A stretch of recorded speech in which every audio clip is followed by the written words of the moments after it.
হ্যাঁ এভরিওয়ান, সবাই কেমন আছো? আশা করি সবাই ভালো আছো। আজকে আমি একটা ম্যাথ নিয়ে আসছি যেটা কিনা বিভিন্ন চাকরি পরীক্ষা আসে, এবং এই ম্যাথটা প্রতিনিয়তই বিভিন্ন চাকরি পরীক্ষা আসে। আমরা একটু ম্যাথটা পড়ি। ম্যাথটা হচ্ছে, পিতা ও কন্যার বয়সের সমষ্টি 80 বছর। পিতার বয়স কন্যার বয়সের 4 গুণ। তাদের প্রত্যেকের বয়স কত? এটা আমাদের বলছে। এখন এইখানে তাদের প্রত্যেকের বয়স বের করতে বলছে। পিতা এবং কন্যা, এখন এখানে দেওয়া আছে যে পিতার বয়স কন্যার বয়সের 4 গুণ। তাহলে আমরা কন্যার বয়সটা আমরা জানি না, এই জন্য আমাদের কন্যার বয়সটা বের করে নিতে হবে। এই জন্য আমাদের একটা কিছু ধরে নিতে হবে কন্যার বয়স, যে ধরি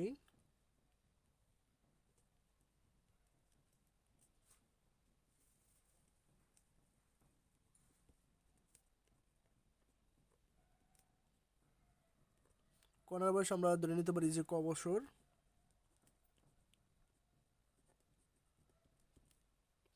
ধরে নিতে পারি। এখন এখানে বলছে কি যে পিতার বয়স কন্যার বয়সের 4 গুণ। তাহলে আমরা পিতার বয়সটা কি পাই?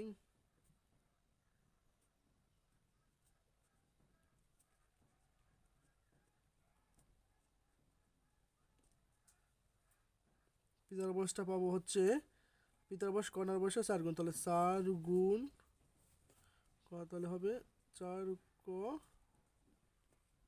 বছর। এটা হচ্ছে পিতার বয়সটা বের হয়েছে। তাহলে আমাদের প্রশ্নে বলছে যে পিতা ও কন্যার বয়সের সমষ্টি হচ্ছে 80 বছর। তাহলে প্রশ্ন মতে কি বলছে আমাদের? প্রশ্ন মতে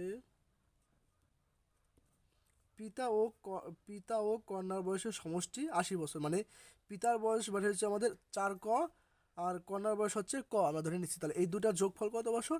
80 বছর। তাহলে আমরা কি লিখতে পারি? যে পিতার বয়স 4 প্লাস হচ্ছে কন্যার বয়সে কন্যার বয়স হচ্ছে এর সমষ্টি হচ্ছে যোগফল হচ্ছে 80 বছর।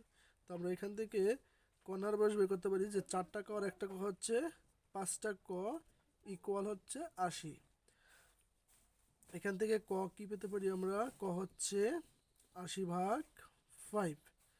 তাহলে এটা কালে হয় হচ্ছে 5 × 80। তাহলে মান বের হয়েছে আমাদের কত? 16 বছর। কন্যার বয়স আমাদের কত বের হয়েছে?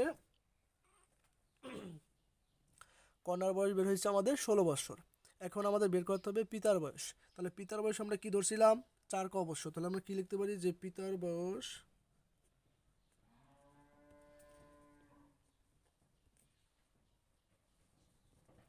বয়স ধরছিলাম আমরা কি 4 তাহলে মান আমরা বের করছি। তাহলে 4-এর সাথে কি হবে? গুণ হবে। 4 মান হচ্ছে 16, 4 16 64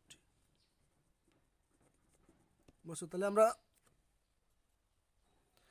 তাহলে আমরা পেয়ে গেছি তাদের প্রত্যেকের বয়সটা কি পাইলাম? পিতার বয়স এবং কন্যার বয়স দুইটাই পাইছি কি, যে পিতার বয়স পেয়েছি হচ্ছে 64 বছর, অ্যান্ড কন্যার বয়স পাইছি 16 বছর। তাহলে এই দুটার যোগফলই হবে কি 80 বছর। এটা কিন্তু একদম সিম্পল ম্যাথ। এই ম্যাথটা কিন্তু বারবার পরীক্ষায় আসে, এবং এই ম্যাথটা সবাই করে যাবেন। এবং ভিডিওটা যদি ভালো লাগে তাহলে একটা লাইক করবেন, একটা সাবস্ক্রাইব করবেন।